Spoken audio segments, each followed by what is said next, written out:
Born into unimaginable wealth, Amara, a billionaire's daughter, chooses to leave her life of luxury behind to discover who she truly is, trading ballrooms for a small guest house and silver spoons for a waitress job. She finds herself in the bustling streets of Lagos. But when her secret identity is revealed and her budding love with a humble mechanic is tested, will she prove she's more than just her name? Where are you tuning in from? Don't forget to subscribe for more gripping stories. In the bustling heart of Lagos, where the city lights shimmered like diamonds against the night sky, stood a mansion so grand it seemed like a world of its own. This was the home of Amara Obinna, a 23-year-old heiress, born into unimaginable privilege. The mansion, with its towering gates and marble corridors, was filled with luxuries most could only dream of. Yet for Amara, it was nothing more than a gilded cage. Amara sat by the enormous window of her room, her reflection barely visible against the twinkling skyline of Lagos. Her long braids fell loosely over her shoulders, and her deep brown eyes glistened with frustration. She could hear the faint hum of music and laughter from the banquet hall downstairs, where her parents were hosting another extravagant party. She had chosen not to attend, preferring the solitude of her room over the false pleasantries of their elite guests. A soft knock on the door interrupted her thoughts, and before she could respond, her mother, Ngozi, entered. Dressed in a flowing emerald green gown, adorned with gold jewelry that jingled softly with each step, Ngozi exuded the grace of a woman accustomed to commanding attention. "Amara," she began, her voice sweet but edged with authority, "why aren't you downstairs? Your father is expecting you." Amara didn't turn to face her mother. "I don't feel like attending tonight," she said flatly, staring out at the city below. Ngozi sighed, stepping closer. "You can't keep avoiding these events. Your father and I have something important to discuss with you." At that, Amara turned, her curiosity piqued but her irritation growing. "What is it this time?" she asked, folding her arms. Ngozi's smile tightened. "We've arranged a meeting for you tomorrow. Daniel Okafor, the son of Chief Okafor, will be joining us for lunch. He's an excellent match. Handsome, well-educated, and from a very respectable family. Your father and I think it's time you started considering your future." Amara's heart sank, a familiar wave of frustration surging through her. "My future," she repeated, her voice rising slightly. "You mean the future you've already planned for me?" Ngozi frowned, her perfectly shaped brows knitting together. "Amara, this isn't about control. This is about ensuring you have a stable and prosperous life. Daniel is—" "I don't care who Daniel is," Amara snapped, standing abruptly. "I don't want to marry someone just because it's convenient for you and Dad. I want to live my own life, make my own choices." Ngozi's expression hardened. "Don't raise your voice at me, young lady. Do you know how many girls would give anything to be in your position? You're acting ungrateful." "Ungrateful?" Amara's voice cracked with emotion. "Because I don't want to be treated like a pawn in your business deals. Because I want more than this. Because I want more than this. This life where everything is about appearances and money?"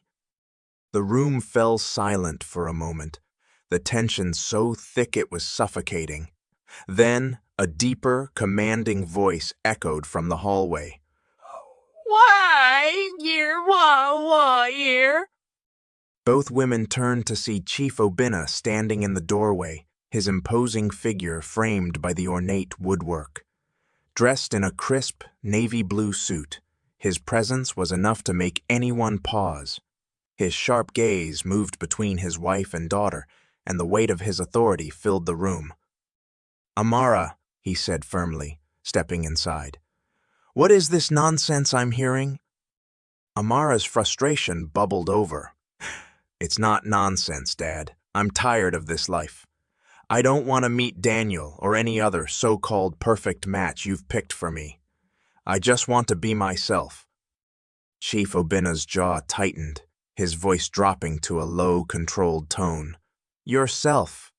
And what do you know about being yourself? Do you know the sacrifices your mother and I have made to give you this life? The world out there is not kind, Amara. It is brutal, unforgiving, everything you have. The comfort, the luxury. I never asked for any of it, Amara shot back, tears brimming in her eyes. I didn't ask to be born into this family or to live in this golden prison. I just want freedom, Dad. Is that too much to ask? Obina's eyes narrowed, his voice growing colder. Freedom! You think you're ready for freedom?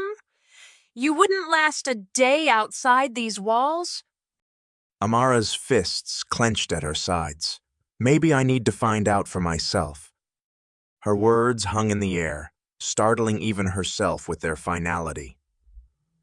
Ngozi looked at her daughter as though she had lost her mind, and Chief Obina's expression darkened with a mix of anger and disbelief.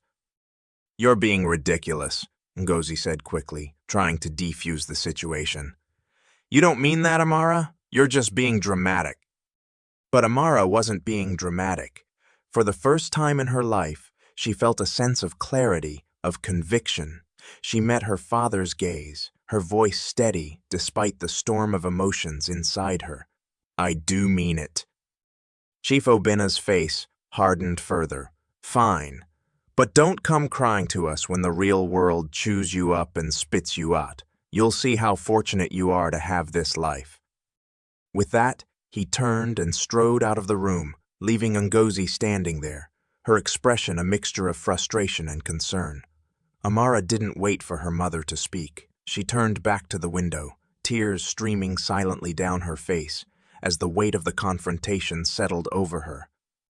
Ngozi lingered for a moment before finally leaving, closing the door behind her. Alone in the silence of her grand room, Amara stared out at the city, her reflection merging with the lights below.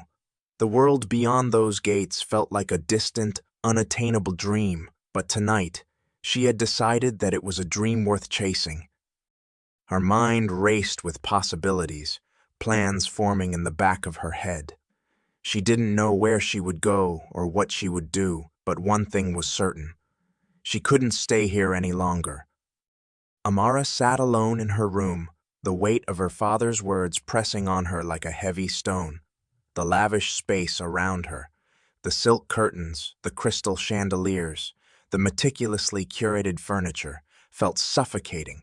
The confrontation with her parents played on a loop in her mind, fueling the fire of her frustration. For years, she had obeyed their every command, had smiled at strangers they called friends, and had lived the life they wanted for her. But tonight, something had changed. For the first time, Amara felt the overwhelming need to take control of her destiny, no matter the cost. The room was silent, except for the faint ticking of the antique clock on her bedside table. Its rhythmic sound marked the passing seconds, each one amplifying her resolve. Amara stood and walked to her closet, pulling open the heavy doors to reveal rows of designer dresses, shoes, and accessories. She stared at them for a long moment, then reached for the plainest bag she could find. It was a small, nondescript backpack, completely out of place among the glamour. She started packing with trembling hands, deliberately choosing simple, practical items, a pair of jeans, a few t-shirts, and a comfortable pair of sneakers she had never worn. She left behind the expensive handbags and glittering jewelry, knowing they would only make her a target in the world she was about to enter. From the bottom of her drawer, she grabbed a small envelope of cash she had been secretly saving for years. A modest amount by her family's standards, but enough to get her started. She hesitated, then slipped a notebook and pen into the bag. If she was going to figure out who she truly was, she might as well document the journey. The house was quiet now, the laughter and music from the party long since faded. She glanced at the clock. It was 2 a.m., the perfect time to leave. With her heart pounding, she slung the backpack over her shoulder and opened her bedroom door. The long hallway stretched before her, dimly lit by decorative sconces. She moved silently, her bare feet brushing against the plush carpet. Every creak of the floorboards felt deafening in the stillness. She paused at the top of the grand staircase, listening intently for any signs of movement. Nothing. She descended slowly, her grip tightening on the banister as she made her way to the main floor. The house's sheer size, which had always been a symbol of her family's wealth, now felt like a labyrinth designed to trap her.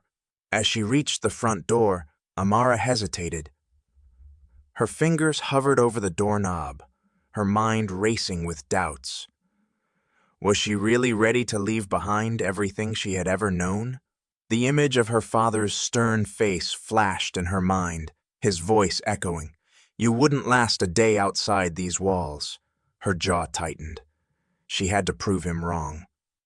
With a deep breath, she turned the knob and stepped outside. The night air was cool against her skin, carrying the faint scent of the gardenias her mother loved so much. The mansion's sprawling grounds stretched before her, but her focus was on the gates at the end of the driveway. They loomed like a final barrier between her old life and the unknown. Amara moved quickly, keeping to the shadows as she approached the gates. She had memorized the security guard's schedule and knew there would be a brief window when he took his nightly break. Sure enough, the small booth by the gates was empty. She slipped through a side entrance, her heart racing with the fear of being caught. But no alarms sounded, no shouts rang out. She was free. Once outside, the world felt startlingly different. The streets of Lagos were alive, even at this late hour. Vendors were packing up their stalls, streetlights flickered, and the distant hum of motorcycles echoed through the air. It was chaotic and unfamiliar, but it was real, and for the first time in her life, Amara felt a sense of exhilaration.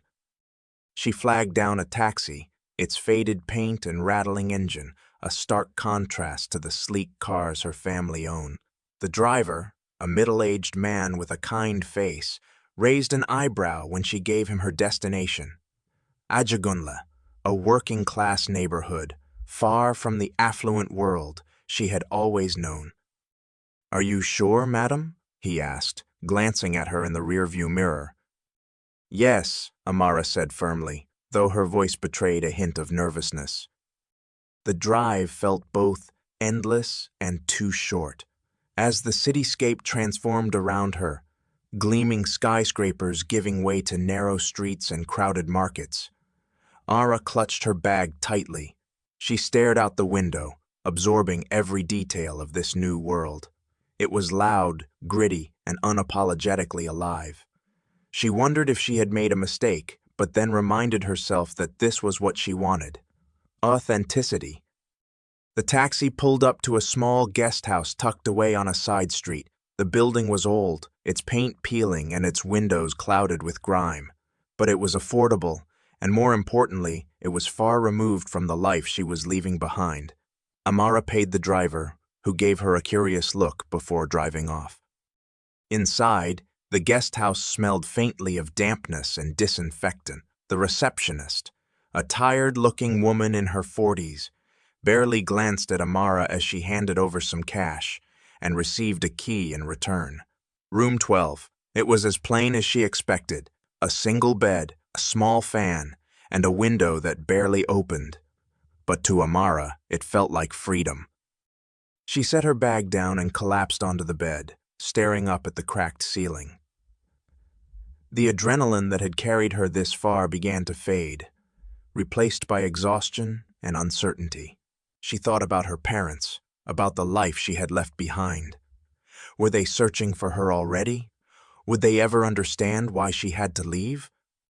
As she lay there, the sounds of Ajagunle filtered through the thin walls, distant voices, the rumble of a passing motorcycle, the occasional bark of a dog.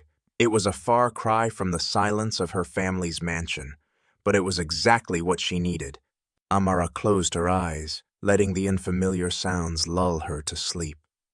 The next morning, sunlight streamed through the window, illuminating the room's imperfections. Amara woke with a start, momentarily disoriented before the events of the previous night came rushing back. She sat up, rubbing her eyes, and felt a strained mixture of excitement and fear. She pulled out her notebook and opened it to the first page, writing 2 words at the top, Day 1.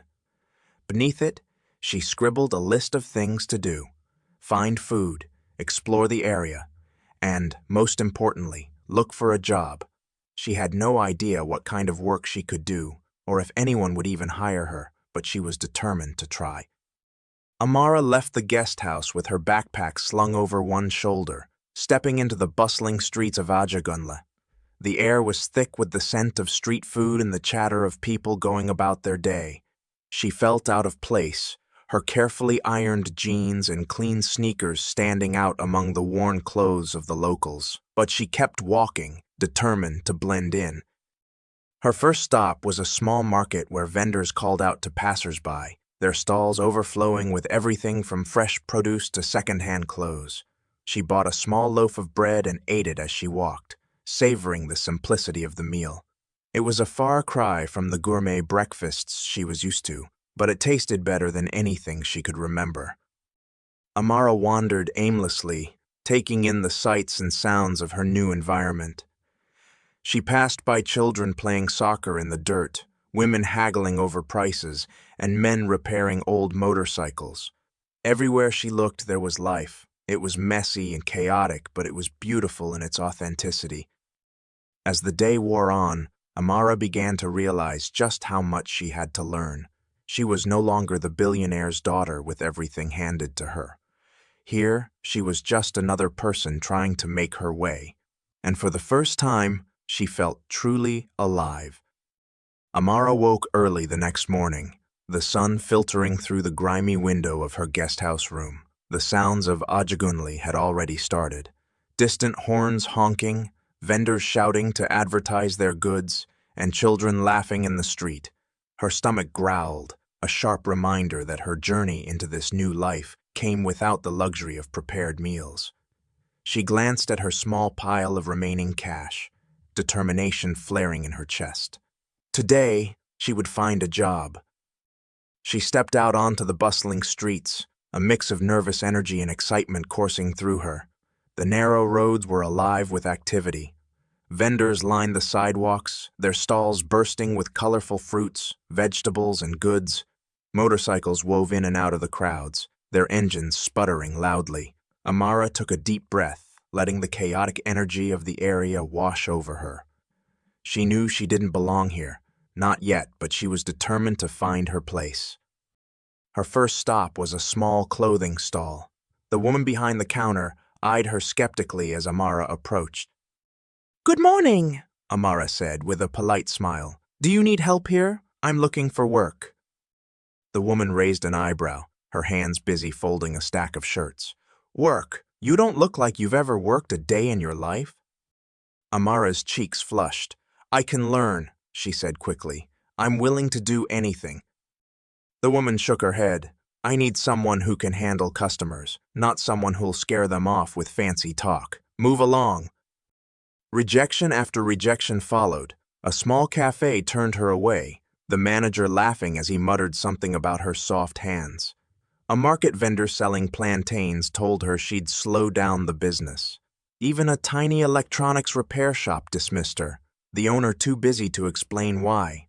By mid-morning, Amara's confidence had begun to waver. The world her father warned her about, the world her father warned her about, the world of survival, of earning every meal, was far harsher than she had imagined. Finally, she stumbled upon a modest building with a faded sign hanging above the entrance. Mama Chignère's kitchen, the smell of spices and freshly cooked jollof rice wafted through the open doorway, making her stomach rumble again. Gathering her courage, Amara stepped inside. The interior was cramped and busy, with mismatched tables and chairs scattered across the room. Behind the counter stood a stout woman with a kind but no-nonsense face. She wore a bright yellow apron stained with the day's cooking, and was wiping her hands on a towel when she noticed Amara. "Yes," the woman asked, her tone brisk. "What do you want?" Amara hesitated, then said, "I'm looking for a job. Do you need any help here?" Mama Chignère, as the sign suggested her name might be, studied Amara for a long moment, her sharp eyes taking in the clean but obviously expensive sneakers, the unsure posture, and the faint tremor in her voice. "You want to work here?" Mama Chinyer said finally, disbelief coloring her words. "Do you even know how to carry a tray without dropping it?" Amara straightened her shoulders. "I can learn," she said firmly. "I'll do whatever it takes." Mama Chinyer huffed, folding her arms. "All right, then. Come tomorrow morning at 6:00 a.m. Sharp. If you're even a minute late, don't bother showing up again. And don't think this will be easy. I don't tolerate laziness." Relief and gratitude flooded through Amara. "Thank you. I promise I won't disappoint you." The next morning, Amara arrived at the restaurant before sunrise, dressed in a plain t-shirt and jeans. The bustling kitchen was already alive with activity. A tall, wiry man was chopping onions at an alarming speed, his hands a blur. A stout woman, Grace, stirred a massive pot of soup, her expression stern. When Mama Chinyer introduced Amara to the team, Grace snorted loudly. "Arr! She doesn't look like she can carry anything heavier than a handbag." Amara forced a smile, ignoring the sting of Grace's words. Her first task was to sweep the floor, a seemingly simple job. But as Amara tried to maneuver the broom around the cramped, cluttered kitchen, she accidentally knocked over a bucket of water, sending it spilling across the floor. "Hey!" Grace shouted, her hands on her hips. "Are you trying to flood the kitchen?" "I'm so sorry," Amara stammered, grabbing a mop to clean up the mess. Mama Chinyer watched silently from the counter, her expression unreadable. As the morning rush began, Amara was thrown into the deep end. Customers flooded the small dining area, shouting their orders over the noise of clattering plates and sizzling pans. Mama Chinyer handed Amara a tray loaded with plates of steaming jollof rice and plantains. "Take these to table 4, she barked, "and don't drop them." Amara's hands trembled as she carried the heavy tray across the room. The tables were packed tightly together, leaving barely enough space to navigate. Just as she reached table 4, her foot caught on a chair leg, and she stumbled, barely catching herself before the plates slid off the tray. "Be careful!" one of the customers snapped, glaring at her. "I'm sorry," Amara mumbled, setting the plates down as quickly as she could. By the end of the day, her arms ached from carrying trays, her feet throbbed from standing, and her nerves were frayed from dealing with impatient customers and Grace's constant remarks. But as she sat on a stool in the corner, catching her breath, she felt something she hadn't expected: pride. For the first time, she had worked for something, no matter how small, and it felt real. The days that followed were no easier. Grace continued to criticize her every move, and Musa, the wiry man who chopped onions, teased her relentlessly. "First day and you're already causing trouble," Musa said with a chuckle. Amara bit back a retort, determined to prove them wrong. She practiced carrying trays until her arms grew stronger. She memorized the menu so she could take orders without hesitation. Slowly but surely, she began to improve. Mama Chinyer noticed. One afternoon, as the lunch rush died down, she pulled Amara aside. "You're not as useless as I thought," she said gruffly. Amara smiled, taking it as the closest thing to a compliment she would get. "Thank you, Ma." Despite the physical exhaustion and the sharp words of her coworkers, Amara began to find her rhythm. She learned to handle rude customers with grace, to navigate the tight kitchen without knocking anything over, and to keep up with the relentless pace of the restaurant. The work was hard, but with each passing day, she felt stronger, both physically and mentally. By the end of her first week, Amara stood outside the restaurant early one morning, watching the sun rise. The cool air brushed against her skin, and for the first time since leaving her old life, she felt a flicker of hope. She wasn't just surviving, she was growing. Her journey had only just begun. And while the challenges were far from over, she was determined to face them head-on. This world was messy, unpredictable, and often unforgiving, but it was real. And for Amara, that made all the difference. It was another busy afternoon at Mama Chinyera's kitchen. The clatter of plates, the sizzle of frying plantains, and the constant hum of conversation filled the air. Amara moved swiftly between the tables, balancing trays of steaming jollof rice and bowls of pepper soup. Though her arms still ached and her feet burned after long hours, she had found a rhythm in the chaos. She had started to feel more confident, even as Grace continued to make snide remarks. "Careful, princess," Grace sneered as Amara passed by. "Don't drop another tray." Amara ignored her, biting back a retort. She focused instead on serving the customers, some of whom she had begun to recognize as regulars.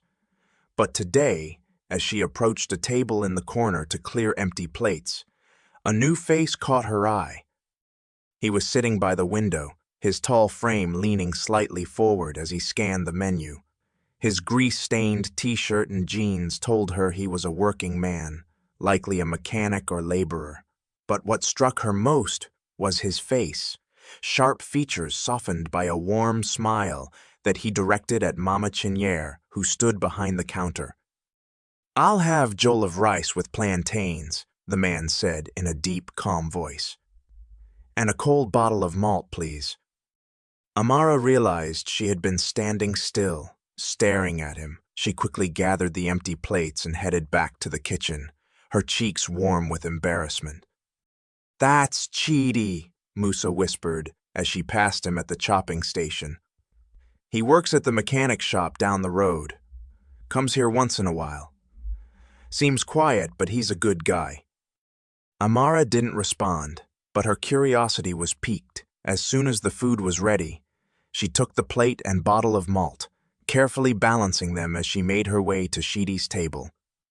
"Here you go, sir," she said, setting the plate and drink in front of him. She tried to sound professional, but her voice came out softer than she intended. Chidi looked up, and for a moment their eyes met. "Thank you," he said, flashing her a smile that made her feel unsteady on her feet. "You're new here, aren't you?" "Yes," Amara replied, stepping back to put some distance between them. "You're doing a good job," he said simply, then turned his attention to his food. Amara wasn't sure why, but his words made her smile. She returned to the counter, glancing back at him once or twice as he ate. Grace, of course, noticed. "Oh, don't tell me you're blushing over Chidi," Grace said with a smirk. "He's just a mechanic, you know. Not exactly prince material." "I wasn't blushing," Amara shot back, though her reddening cheeks betrayed her. "I was just making sure he liked the food." Huh, Grace replied, clearly unconvinced. Chidi finished his meal and walked up to the counter to pay. "It was delicious," he said, handing over the cash. Then, turning to Amara, he added, "You have a nice way with customers. Keep it up." "Thank you," Amara said, her voice barely above a whisper. She watched as he left the restaurant, her heart beating a little faster than usual. The next day, Chidi returned. This time he ordered Iba with egusi soup and sat at the same table by the window. Amara couldn't help but notice how at ease he seemed, his shoulders relaxed, his smile always just on the edge of appearing. As she served him, he asked, "So, how are you finding the job? Not easy, is it?" "It's different," Amara admitted. "But I'm learning." "That's good," Chidi said, nodding. "Sometimes the hard stuff teaches us the most." Amara found herself lingering by his table for a moment longer than necessary. "Do you like your work?" she asked, curious about the man who had quickly become a point of intrigue for her. "I do," Chidi said, his face lighting up. "Fixing cars has always been my thing. It's not glamorous, but it's honest work. One day I'm going to open my own workshop, a proper one with all the equipment I need." There was a spark in his eyes as he spoke, a passion that Amara found both inspiring and humbling. That sounds amazing, she said sincerely. I'm sure you'll make it happen. Chidi smiled, a little surprised by her enthusiasm. Thanks. It's going to take a lot of work, but I'll get there. From that day on, Chidi became a regular at Mama Chiniere's kitchen. He always sat at the same table, ordering something different each time and chatting with Amara whenever she brought his food. Their conversations were simple at first, but gradually they grew deeper. Chidi would talk about the challenges he faced at work, the customers who couldn't pay their bills, and the parts he had to improvise with because of limited resources. Amara listened intently, her own struggles fading into the background as she learned more about his life. One quiet afternoon, when the lunch rush had died down, Chidi lingered at his table, sipping a bottle of malt. Amara took the opportunity to clear the surrounding tables, trying to act casual as she worked near him. You're always busy, Chidi remarked, his voice breaking the silence. It's part of the job, Amara replied, shrugging, but I don't mind. Distracted from what? He asked, his tone light but curious. Amara hesitated. She couldn't exactly tell him the truth about who she was or why she was here. Instead, she said, from thinking too much. Sometimes it's easier to focus on work than on everything else. Chidi nodded, as though he understood. Yeah, I get that. Life can be heavy sometimes. Their eyes met briefly, and Amara felt a warmth in her chest that she hadn't felt in a long time. It was strange, this connection she felt with him. He didn't know who she was or where she came from, but for the first time, that felt like a good thing. With Chidi, she could just be Amara, the waitress at Mama Chiniere's kitchen. As the days turned into weeks, their conversations grew longer, filled with laughter and moments of quiet understanding. Chidi would tease her about the way she stumbled over trays when she first started, and Amara would fire back with playful jabs about his grease-stained clothes. Even Grace, who never missed an opportunity to poke fun, seemed to notice their growing bond. Careful, princess, Grace said one day, smirking as Amara delivered food to Chidi's table. You're spending a lot of time with the mechanic. People might start to talk. Let them, Amara replied without thinking, then immediately regretted it when she saw Grace's grin widen. When Chidi finished his meal that day, he paused before leaving. Thanks for the food, he said, as he always did. But this time, he added, and thanks for the company. You make this place feel... Amara smiled, a genuine warmth spreading through her. As she watched him walk out the door, she couldn't help but wonder what it was about him that made her feel so at ease. Maybe it was his easy smile, or the way he seemed to see her, not as someone to judge or criticize, but as just another person trying to make her way in the world. For the first time since she had left her old life behind, Amara felt like she was beginning to find her place. And though she didn't know where this connection with Chidi might lead, she knew one thing for certain. He had become a part of her new life, and she wasn't ready to let that go. One late afternoon, Amara wiped down a table as the last of the lunch crowd trickled out of Mama Chiniere's kitchen. The clinking of plates in the back and the occasional banter between Musa and Grace were the only sounds in the restaurant. Amara was tired but content, her thoughts lingering on the past few weeks. She had grown stronger, faster, and more confident, and her conversations with Chidi had become the highlight of her days. Just as she was about to take a break, the familiar hum of a motorcycle outside made her pause. Looking up, she saw Chidi walking through the door. But something about him was different today.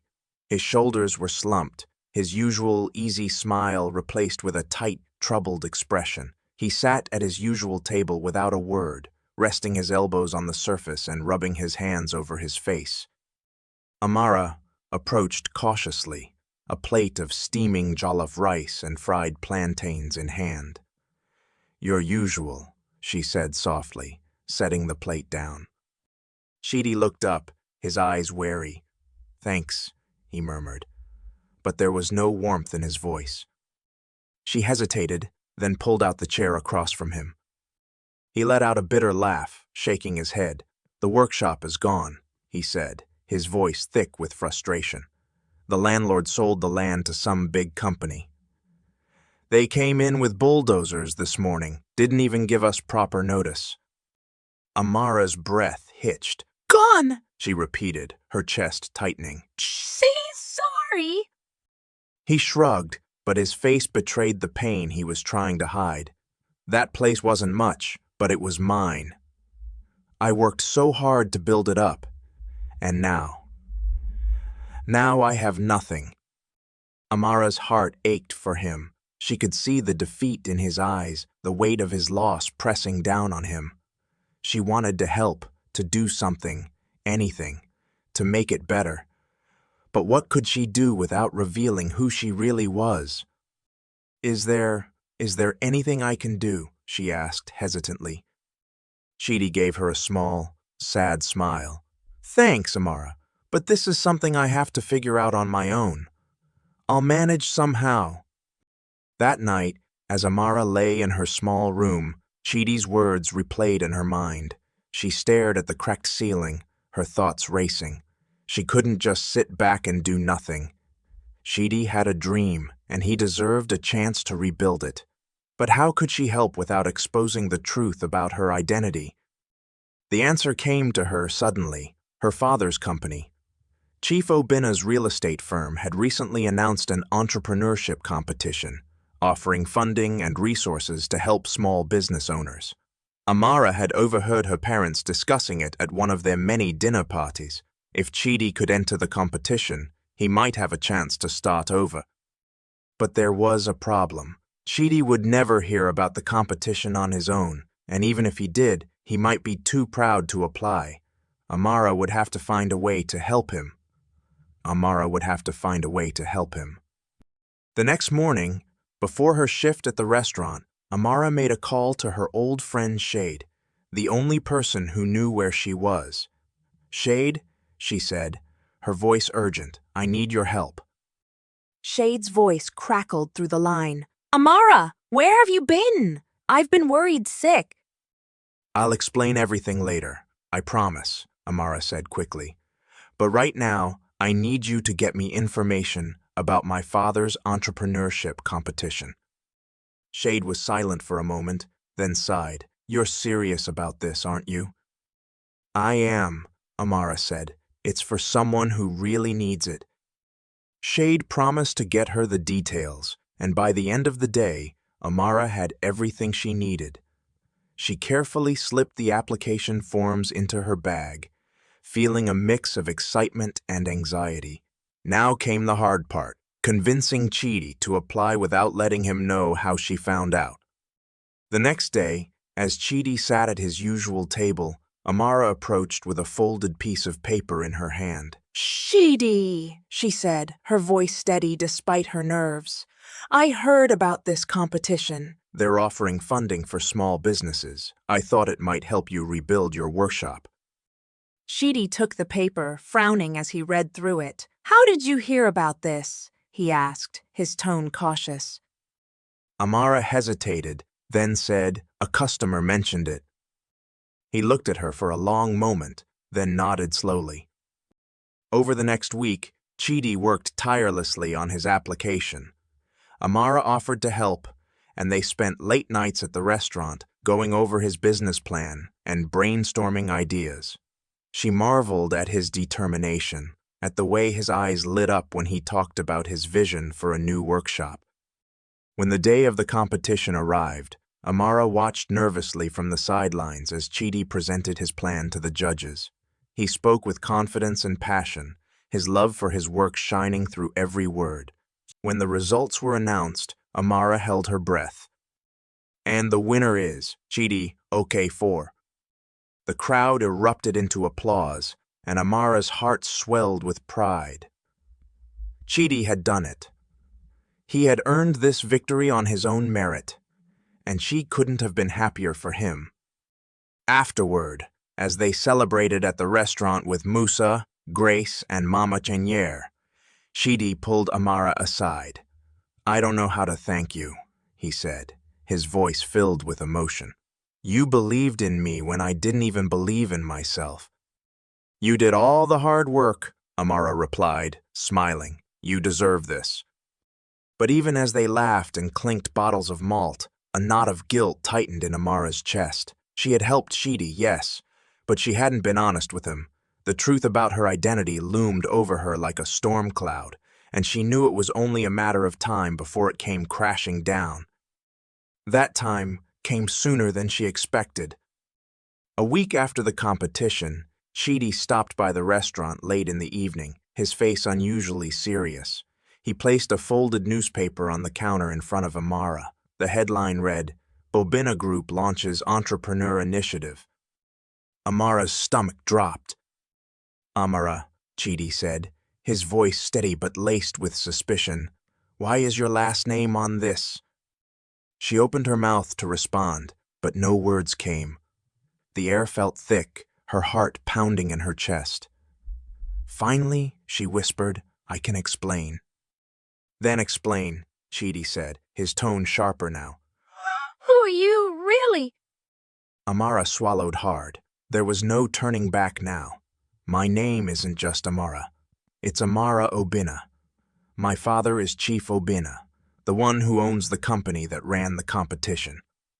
Sheedy's expression hardened, his jaw tightening. So all this time you've been lying to me? You... What? Used me as some kind of project? No, Amara said desperately, tears brimming in her eyes. I didn't want you to see me differently.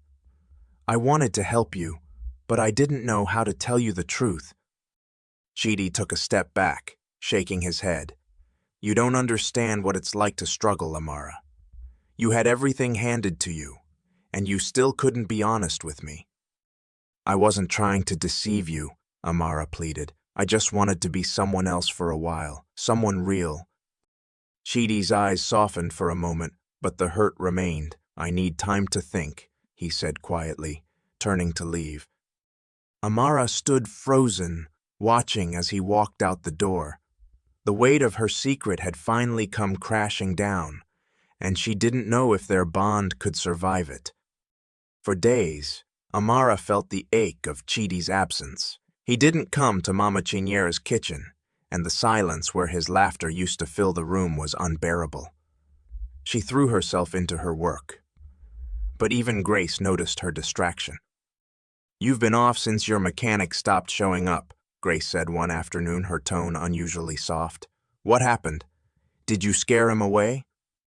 Amara hesitated, then sighed. I told him the truth, about who I am. Grace raised an eyebrow. And he didn't take it well, huh? No, Amara admitted, her voice barely above a whisper. I don't blame him. I should have told him sooner.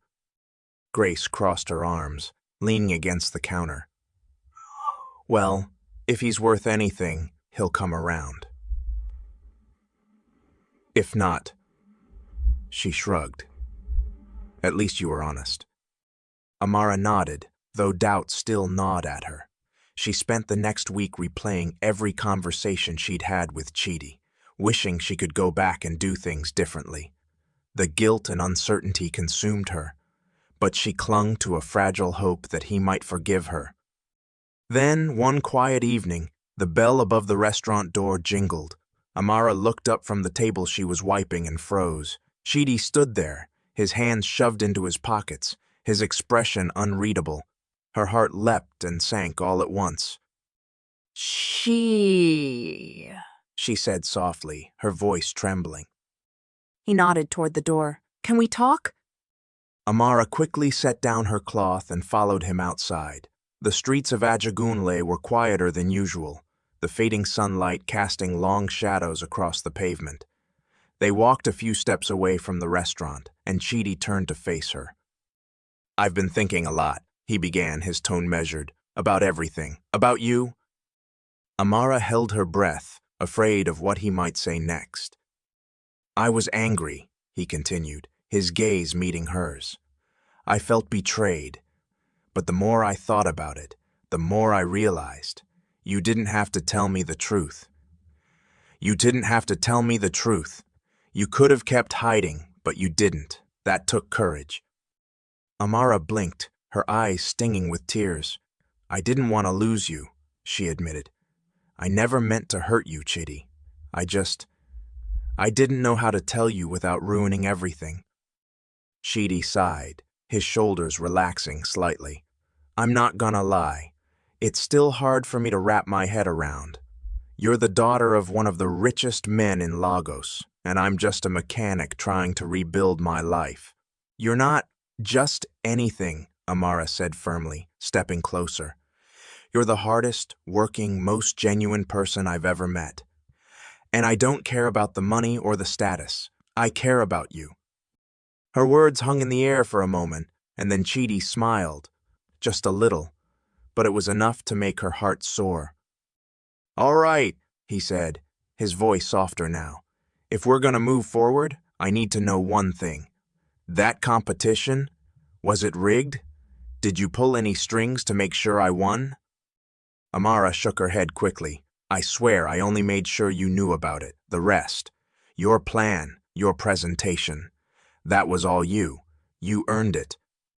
Chidi studied her for a long moment, then nodded.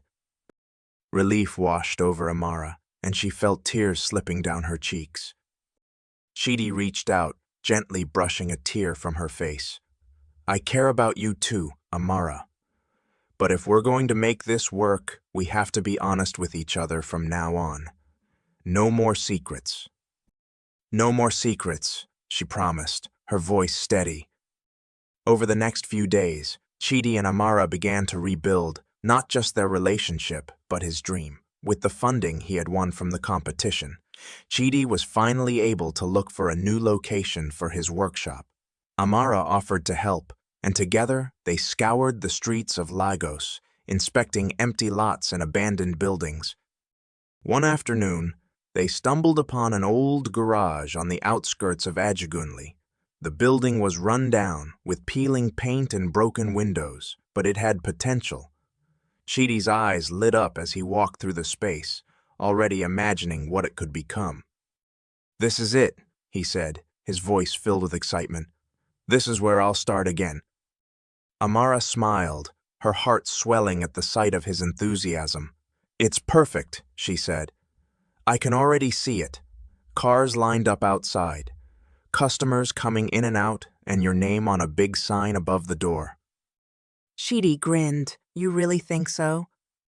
I know so, Mara said confidently. They got to work immediately, using every bit of the prize money to renovate the space. Chidi brought in a few of his former co-workers to help with the heavy lifting, and even Musa joined in on the weekends, cracking jokes and keeping the mood light. Grace occasionally stopped by to supervise, though she mostly offered sarcastic commentary. Amara threw herself into the project, helping Chidi plan the layout, order equipment, and handle the paperwork. She found joy in every small victory, whether it was painting the walls or setting up the new tools. For the first time, she felt like she was part of something meaningful, something real. One evening, as they sat on the floor of the workshop, eating suya and drinking malt, Chidi turned to Amara with a thoughtful expression. You've done so much for me, he said quietly. I don't know how to thank you. Amara looked at him, her eyes soft. You don't need to thank me. This is your dream, Chidi. I'm just glad I can be part of it. Chidi reached out and took her hand, his grip warm and steady. It's not just my dream anymore, he said. It's ours. Amara's heart fluttered at his words, and for the first time in a long time, she felt like she belonged, not to her father's world of wealth and expectations, but to something real and true. As the weeks went by, the workshop slowly transformed. The walls were freshly painted, the tools were neatly organized, and the sign above the entrance read, Chidi's Garage. It wasn't just a place to fix cars. It wasn't just a place to fix cars. It was a symbol of resilience, of hope, and of the partnership they had built together. But just as everything seemed to be falling into place, an unexpected visitor arrived one afternoon, A sleek black SUV pulled up outside the workshop, and Amara's stomach dropped when she saw who stepped out. Chief Obina stood tall in his tailored suit, flanked by two security guards. His piercing gaze swept over the workshop, landing on Chidi and Amara as they stood side by side. "Amara," he said, his voice cold and commanding. Chidi instinctively stepped closer to her, his jaw tightening. Amara swallowed hard. "This is my father." Chidi's eyes widened, but he said nothing as Chief Obina approached. The air was heavy with tension, and Amara's heart pounded in her chest. She had known this moment would come eventually, but she hadn't expected it to be now, here, in the place that had become her refuge. Chief Obina stopped a few feet away, his gaze flicking between his daughter and the man beside her. "So, this is the life you've chosen," he said, his tone laced with disapproval. Mechanic's workshop?" "It's not just a workshop," Amara said firmly, stepping forward. "It's a dream, and it's real." Her father's jaw tightened. "You don't belong here, Amara." "Yes, I do," she replied, her voice steady. "For the first time in my life, I feel like I'm doing something meaningful. I'm happy here." Chief Obina studied her for a long moment, then turned his attention to Chidi. "Take care of her," he said quietly. "If anything happens to her, you'll answer to me." Chidi met his gaze without flinching. "I will." With that, Chief Obina turned and walked back to his SUV, leaving Amara and Chidi standing in stunned silence. The confrontation had been brief, but its impact lingered. "Are you okay?" Chidi asked, his voice gentle. Amara nodded, though her heart still felt heavy.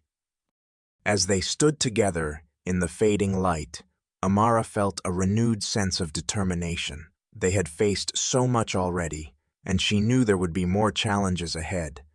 But as long as they were together, she believed they could overcome anything. The grand opening of Chidi's garage dawned bright and warm, with the streets of Ajagunli alive with energy. Vibrant banners stretched across the entrance of the newly renovated workshop, and a steady hum of excitement filled the air. Neighbors, friends, and even strangers gathered, curious about the celebration. Chidi had worked tirelessly to bring his dream to life, and today was the day it all became real. Amara arrived early, dressed simply but elegantly, her excitement barely contained. She had helped Chidi prepare for this moment for weeks, planning, coordinating, and even convincing Musa to man the grill for the suya, stand outside. The smell of freshly grilled meat and the sound of Afrobeat music from a small speaker created an atmosphere that was both festive and welcoming. Chidi stood near the entrance, looking sharp in a crisp white shirt and jeans, though his nervous energy betrayed him. He kept adjusting the sign that now proudly read Chidi's Garage, as if ensuring it hadn't suddenly disappeared. When he spotted Amara approaching, his face lit up and he walked over to her. "You're here?" he said, his voice soft but filled with relief. "Of course I'm here," Amara replied with a smile. "I wouldn't miss this for anything." He looked at her for a moment, his gratitude evident. "This wouldn't have happened without you." Amara shook her head. "No, Chidi, you made this happen. I just gave a little push." Their moment was interrupted by the arrival of Mama Chinyere, who swept into the garage with an air of authority. "Well, look at this," she exclaimed, her eyes scanning the space. "From jollof rice to fixing cars. You've done well, Chidi. I'm proud of you." Chidi grinned. "Thank you, Mama Chinyere. And thank you for letting me take half your staff away during their breaks." He cast a playful glance at Amara. Mama Chinyere chuckled, waving a hand. "She's better off here anyway. Now, where's my suya?" The laughter and camaraderie set the tone for the day, and soon the crowd grew. Local dignitaries, Chidi's former customers, and even children from the neighborhood came to see the new workshop. Chidi moved through the crowd, shaking hands and thanking everyone who had supported him. His smile was brighter than Amara had ever seen, and her heart swelled with pride. Just as the event was in full swing, a black SUV pulled up to the curb. The doors opened, and Chief Obinna stepped out, his imposing presence drawing the attention of the crowd. Amara's breath caught in her throat as she watched her father survey the scene, his expression unreadable. Chidi noticed too, and instinctively stepped closer to Amara. "Are you okay?" he asked quietly. She nodded, though her pulse quickened. "Let's see what he wants." Chief Obinna walked through the crowd, his gaze briefly meeting Chidi's before settling on Amara. When he reached them, he paused, his hands clasped behind his back.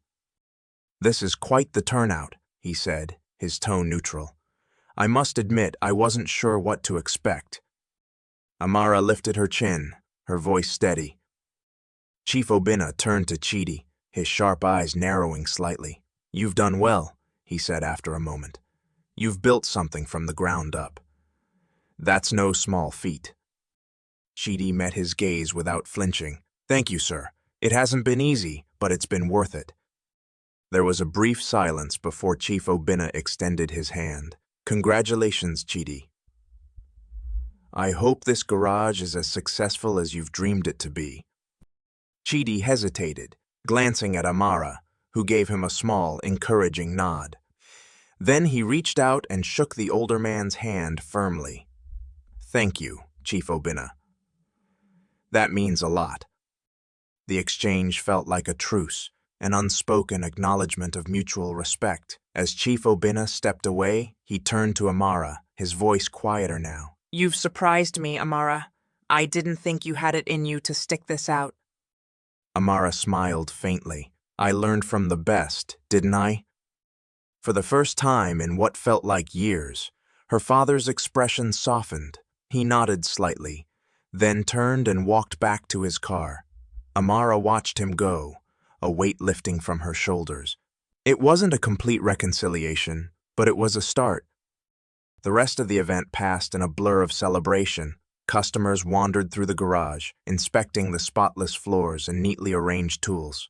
Children laughed as they played near the suya stand, and Musa kept up a steady stream of jokes that had everyone smiling. As the sun began to set, the crowd started to thin. Amara and Chidi sat on the steps outside the garage, watching the last rays of light dip below the horizon. The sign above the garage glowed softly in the evening light, a testament to everything they had worked for. "This feels like a dream," Chidi said, his voice filled with quiet wonder. Amara turned to him, her expression warm. Chidi looked at her, his gaze steady. "I couldn't have done this without you, Amara." "You could," she said, smiling. "But I'm glad you didn't have to." He reached over and took her hand, his grip firm but gentle. "I want you to know something," he said, his tone serious. "This isn't just my garage. It's ours. You've been with me every step of the way, and I want you to keep being part of this." Amara felt her heart swell, tears pricking at the corners of her eyes. "I'd like that," she said softly. They sat there in comfortable silence for a while, the cool night air wrapping around them. The future was uncertain, but for the first time, Amara felt like she had found a place where she truly belonged. As they watched the stars begin to dot the sky, Chidi squeezed her hand. Amara smiled, leaning her head against his shoulder. "Together," she echoed, her voice steady and sure. The laughter from the remaining guests echoed softly in the background, a fitting soundtrack to the moment. The garage had been a dream born of struggle, resilience, and hope. And now it was a reality. For Chidi and Amara, it symbolized more than just a business. It was a testament to their journey, to the bonds they had built, and to the promise of a shared future. And as they sat there under the stars, they knew that whatever challenges lay ahead, they had the strength to overcome them. Thank you for staying with us until the end of this incredible journey. Amara's story reminds us that true strength lies not in wealth or status, but in courage, resilience, and the willingness to step outside of our comfort zones. It's a powerful lesson that sometimes, to find our true selves, we must leave behind what is familiar and take risks, even when the world doubts us. Her journey shows us the value of hard work, the beauty of genuine connections, and the importance of staying true to who we are. Life may challenge us, and people may judge us, but it's the choices we make and the relationships we nurture that define who we truly become. Where are you tuning in from? We'd love to hear from you. Share your thoughts in the comments below and tell us what this story meant to you. And if you want more stories like this, full of emotion, lessons, and inspiration, don't forget to subscribe to our channel and turn on notifications. We have so many more powerful tales coming your way. Thank you for being here, and we can't wait to share more with you soon.